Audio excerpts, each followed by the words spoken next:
The writing in the CELBAN test is part of the group test. So you will have listening, writing, and reading in that order. And then you will have the speaking component either before or after the group test. The writing has two tasks. In task A, you will receive a chart or an incident report. And using that information from the chart, you will write a narrative in paragraphs and full sentences. And in task 2, you will see a short extract. You will read the extract, and based on that, you will write whether you agree or disagree in a letter form writing.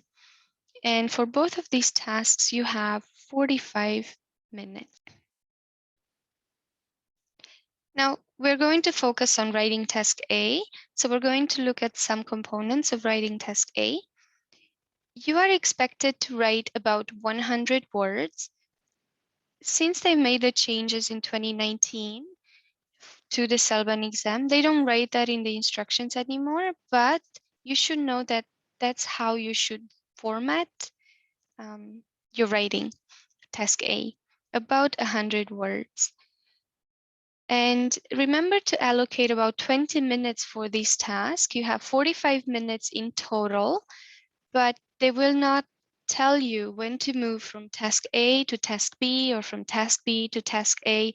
You have to monitor the time yourself and keep in mind to allocate about 20 minutes for this task. But that being said, remember to start with task B first, because task B, the letter type writing or the opinion writing, has more points than task A. So start with task B. Whenever you notice that out of your 45 minutes, you have about 20 minutes left, move on to writing task A. And you might have to adjust your handwriting because in CELBAN, you are not given extra paper. So you need to use the paper allocated for the task. This is what a typical chart would look like. We're going to look at this in more detail when we practice together writing about this, but this is what they usually look like. And this is the paper in which you will write your response. It's a full paper, full page, but you don't receive extra. Now let's look at the grammar required from you in this task. The very first grammar point is passive voice. So instead of saying, I notified the doctor, you will need to say, the doctor was notified. This is because the emphasis is not on who is doing the action, but what the action is, or who was being informed in this example. Now, if I am the one doing the action, because I'm writing the report, don't say by me. So you will take this out. But if somebody else in your report is doing the action, so for example, if the doctor is doing the action, then you will say,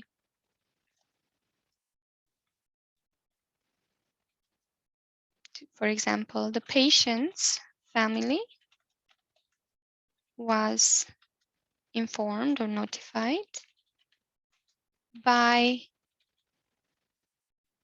say, Dr. Khan, depending who the doctor is. So you notice that the object is the patient's family. What's notified is our verb in passive form, and then by, who is doing the action. So looking at that same example, the patient's family was informed about the fall by the physician on duty. The agent in this sentence is the physician on duty, because the agent is the person doing the action of the verb. Sorry, of a verb, not on a verb. And then the object is the person or thing that receives the action. In this case, it will be the patient's family. So in passive voice, the object and agent switch places. So you notice that the physician is at the end of the sentence and the patient's family, which is our object, is at the beginning of the sentence.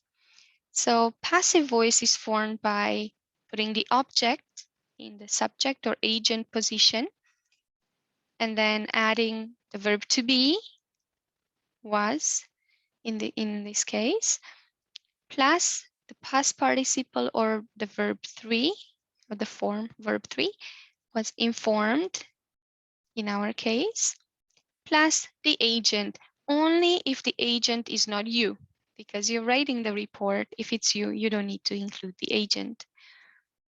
Now looking at what do we mean by past participle or verb 3, inform, the past participle of inform would be informed, right? And in passive was informed.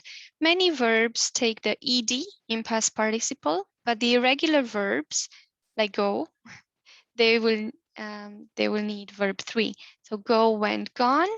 This will be your verb 3. And then in passive was gone. Looking at different tenses and how they are formed, when you conjugate passive voice, these are the changes that happen in different tenses.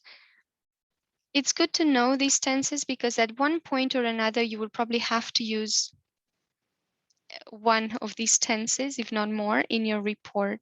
So for example, simple present, notify, would become the verb to be, is, are, and then past participle ed, right? So is, are, notified. Simple past, notified, it already has the ed at the end. You will need to add the verb to be, was, or were notified. Present progressive, it has the is and are and the ed. And then for passive, you will need to add being. Past progressive, it has the was and were and the ed already. And you will need to add being as well for passive. So was or were being notified. For present perfect, we have or has, and then ed. And for passive, you will need to add been. So has or have been notified. Past perfect, had notified. You will need to add been, had been notified. Future will notify becomes will be notified. And modals can notify becomes can be notified. So you notice how the verb to be changes throughout these verb tenses. For the present tenses, you have is, are, was, were that's being added. And then for the progressive tenses, you have being. For the perfect tenses, you have been. For future and modals, you have be. Okay. Now, in terms of parallel structure, which is the other grammar point that you need to keep in mind for this task, whenever you connect phrases in a sentence with and or, you will need to keep in mind to write in parallel structure or using parallel structure because you are marked on it. So to give you an example, the wound was dressed and the vital signs were monitored for 1 hour. So you notice before and we have the wound, which is noun, was dressed, verb. So after and, we need to have noun and verb, right? And the vital signs, noun, were monitored, noun. So you wouldn't say the wound was dressed and we monitored the patient, right? Because you will lose points for not using parallel structure. Now let's talk about the organization of CELBAN.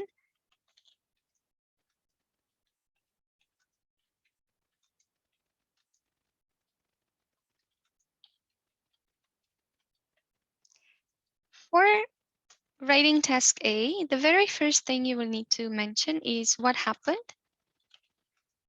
including time, place,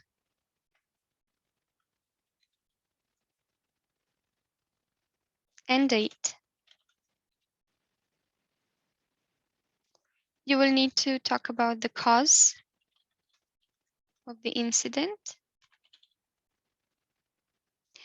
You will need to mention the patient's condition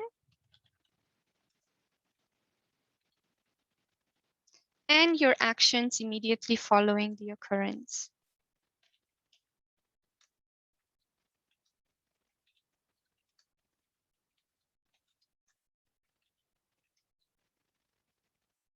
This is how you organize your response, and every single chart has the same organization. So now let's learn how to do the task of writing task A. So if you look at this incident report, this is what typically the charts look like in CELBAN. You will have all more or less the same components. The charts are slightly different in terms of the information that you receive here. Good. So let's look at going back to the organization of the response. Let's look at what happened, including time, place, and date. So looking at the chart, we see that our patient's name is Alice Lee. We know that the location is the patient's room. And what happened is fall resulting in hip injury. Okay, the time is 1:05. In CELBAN, we use the 24-hour time format. And the date of the incident is the 28th. The date you write the report is the 30th. So keep that in mind. These dates could be the same or could be different. So now let's learn how to write this first part. So on your paper, you will receive a line paper. On the very first line of your report, you will write incident date,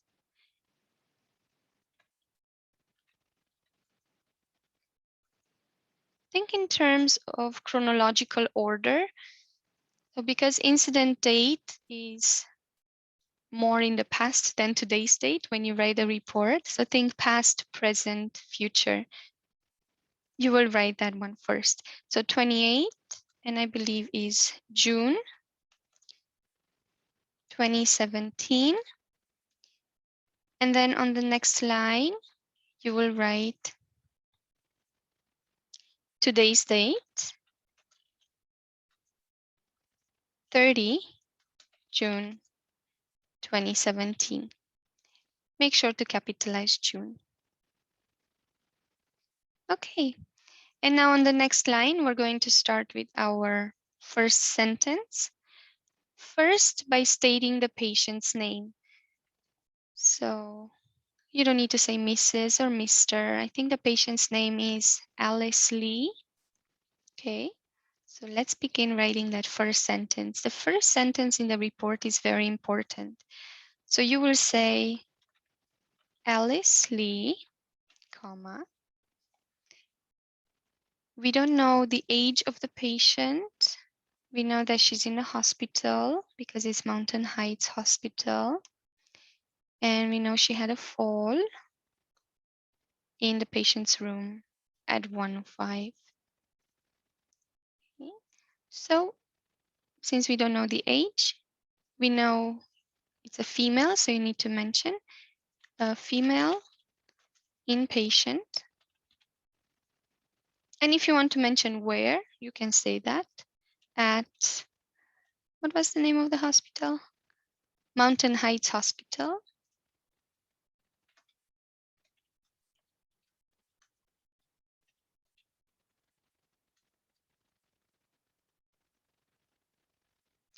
Okay. Experienced a fall. You wouldn't say had a fall or has fallen. Pay attention to what's the verb you use. Experienced a fall while in her room at 1:05. Okay, so you have what happened, including place, time, and date. The date you have up here, and then in here you have the rest of the information. Now, you noticed how I have a comma here before the gender and giving more information about the patient, and I have a comma after. This phrase is giving more information about the patient. Okay, so we know she's a female because of her name. We know she's at Mountain Heights and she's a patient there. It's very important to include this extra information in your first sentence. And if you do, make sure to have a comma before and comma after, because this is a dependent clause. If you take it out, your sentence will still make sense. Okay? So you will say, if you take it out, you will say Alice Lee experienced a fall while in her room at 1:05. But it's always a good idea to give more information about who your patient is. So now that we talked about what happened, including place, time, and date, we noticed in the report there's usually a category about witnesses. And sometimes they have witnesses, sometimes they don't. If you think in chronological order, the next sentence will be about witnesses. So you could write something along the lines, there were no witnesses present during the fall or during the incident. Maybe I will write incident just because we already have fall up here and we don't want to be too repetitive. Good. So now we will talk about the cause of the incident. And if we look at the chart, contributing factors, this is the cause of the incident. Client behavior, the railing was down, and medication. Okay, so how do we write this in a sentence? Let's try. So you could say, one of the contributing factors of the incident was that the railing, or to be more specific, the bed railing was down. Okay. And then next we have medication and client behavior. So you could say also the client was on medication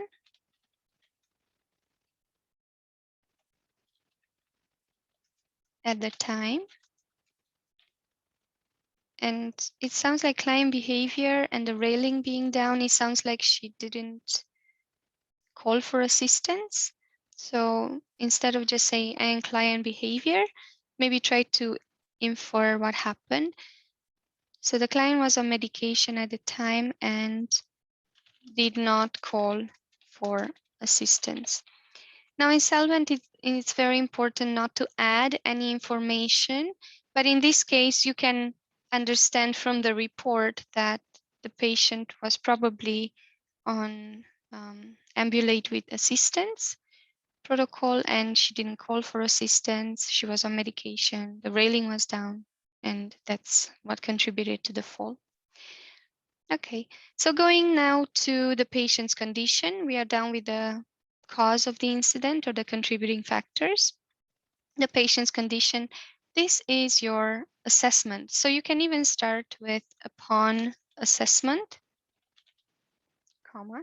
It's always a good idea to use transitions. So you see, whenever you can use transitions because you are marked on transition words as well. So let's see what happened upon assessment. So in the nature of injury part of your chart, this is your assessment as well as this. So you have physical, mental assessment. So the nature of injury says hip injury with bruising and abrasions on the right side, possible hip fracture. Okay, so let's put that in a sentence. Okay, so upon assessment, bruising and abrasions were noted on the patient's right hip with a possible or suspected hip fracture.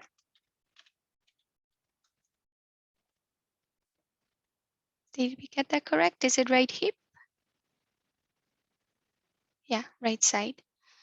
And then we have the patient complaining of pain and unable to put weight on the right leg. I will keep the vital signs separate and the mental status separate, just because we want to finish up with similar, we need to group similar things together.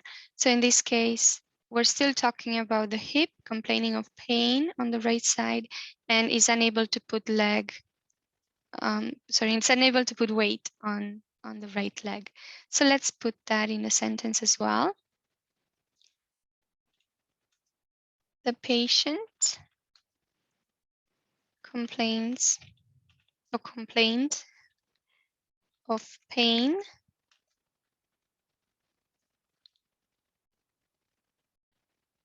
on the right side, on the same side, maybe, so we don't repeat,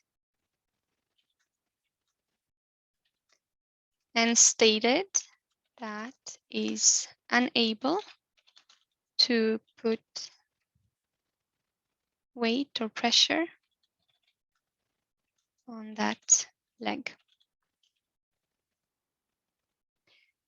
Whenever you can, it's a good idea to use synonyms so that you can boost your vocabulary score. Okay, so I think we're done with the injury, similar things together. And now we can talk about the rest. We can mention the vital signs. So let's see how we write that sentence. The vital sign sentence is always the same. So we will say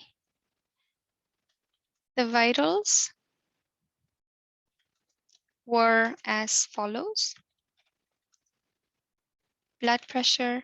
It's very important not to capitalize in the middle of the sentence unless it's a name. So don't capitalize blood pressure, temperature, or whatever other vital signs you have just because it's capitalized on the chart. Only capitalize if it's a name. So blood pressure, I think it was 160 over 102, respiration 18, and pulse 110. Comma, respiration 118 and pulse, oh no, respiration, I think it was 18 and pulse 110. This is how you write the vital signs sentence. It's the same in every report. The only thing that changes is the actual numbers. And sometimes there will be temperature or patient is oriented to place and time or person, place and time. Okay, so remember comma in between and even after in between the last one and because they're different values. Okay, and we want to state the last part, which says the patient was angry. So let's state that in the report. That is mental assessment. So you can say during the examination, the client resident was angry.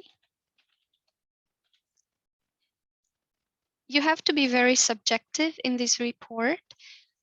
So when you say was angry, it sounds a little bit objective, but we don't know how she manifested the anger. You could say the client showed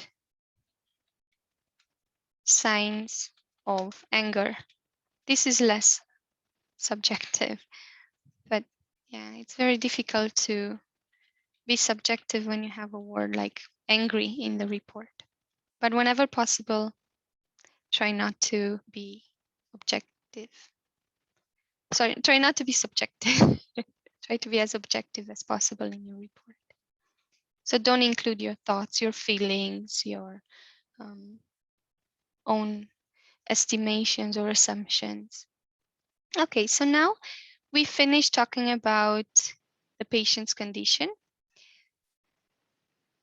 The last part, this is usually the second paragraph. If you want to group them together, you can, but I would recommend starting a new paragraph in which you talk about the actions immediately following the occurrence. And in the chart, these actions are usually what happened next. So who was notified, the treatment, any follow-up care that was done for the patient. And also, again, think chronological order. Many times you will have doctor, manager, next of kin for persons notified, but think chronological care order and think who would be notified first, who would be notified next, when would we notify the next of kin. We wouldn't do it together at the same time. So first, we will probably notify the doctor. So you can say the doctor was notified.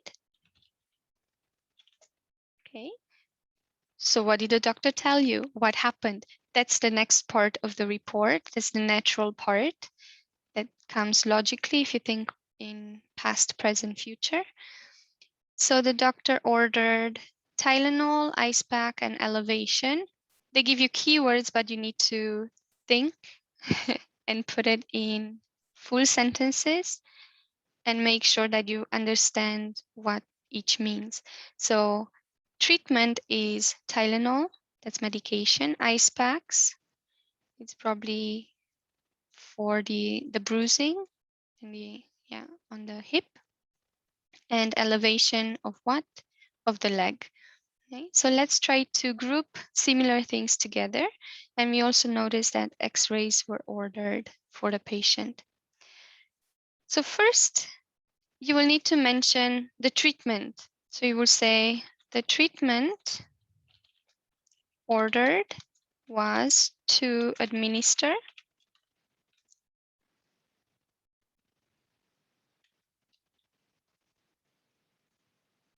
And in here it says ES, that is the extra strength. Sometimes you will have abbreviations in the chart, but when you write your report, avoid using abbreviations. Try to understand what they are and write the answer or the word in full. If you absolutely don't know what it is, you can write abbreviations. So the treatment order was to administer extra strength Tylenol. Now we write extra strength lowercase because it's not a name, but Tylenol is a name, so we will capitalize that. Okay. And then we will need to think about what's next. So the treatment was administered. The next part or the next order from the doctor was to put ice packs on the wound and to elevate the leg. So let's try to put that into one sentence. Ice packs were placed on the injury and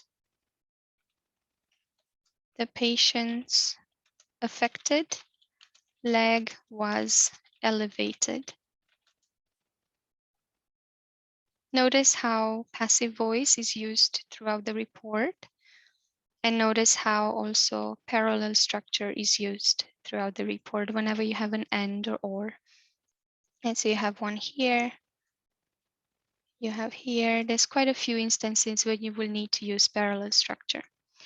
Okay, and the next part was about x-rays. So let's write about that as well.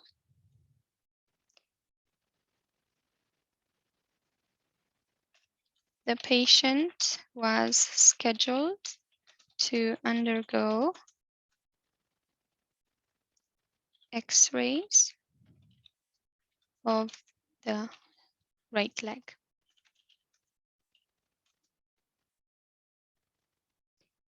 Sorry, X-rays, not essays.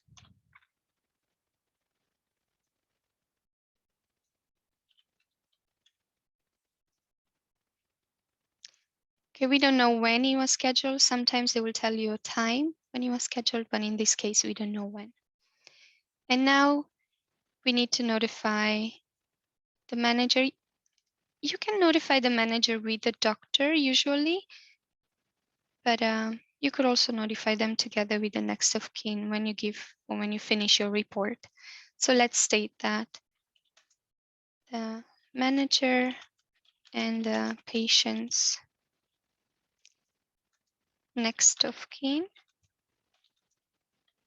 were also informed. So because we used notified here, we want to use a synonym here. Also, we have also a little bit higher up. We could change that to make it even more, to gain even more points for your vocabulary. So you could say the manager and the patient's next of kin were informed as well. And this way, because you use a lot of synonyms throughout your report, you will get a really high score for vocabulary. So you can boost your overall score. And then you will sign your report. So you can put a line through and then state your name.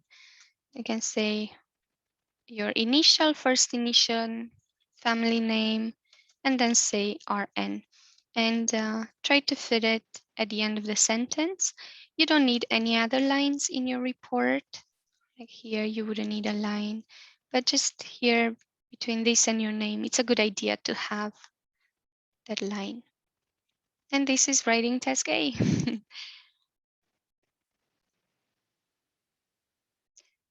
The chart that we used, you can also find it on the CELBAN Center in the handouts that they sell. I think they sell individually the handouts for each skill with some sample charts and sample tasks for writing task B as well. And they're, I believe, 75 Canadian dollars. You can purchase that as well. Now, before we end our video, let's look at some strategies for writing task A. The very first strategy that I would advise is to include all relevant details.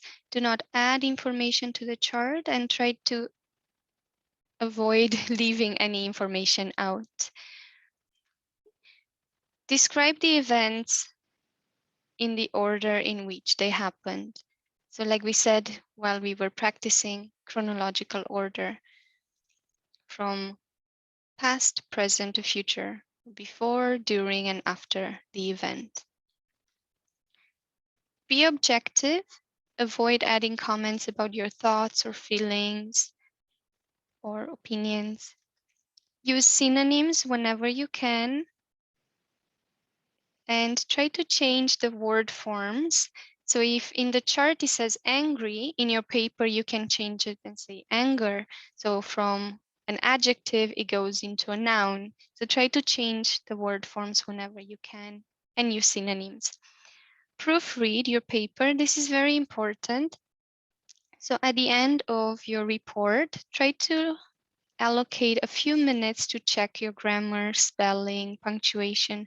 So read it over, make sure that you make any corrections that you can think of. And that's it. Please let me know if you have any questions in the comments below. And if you need more information, you can also contact me. You can send me an email. I'll leave my email in the description box below as well. Good luck on your CELBAN.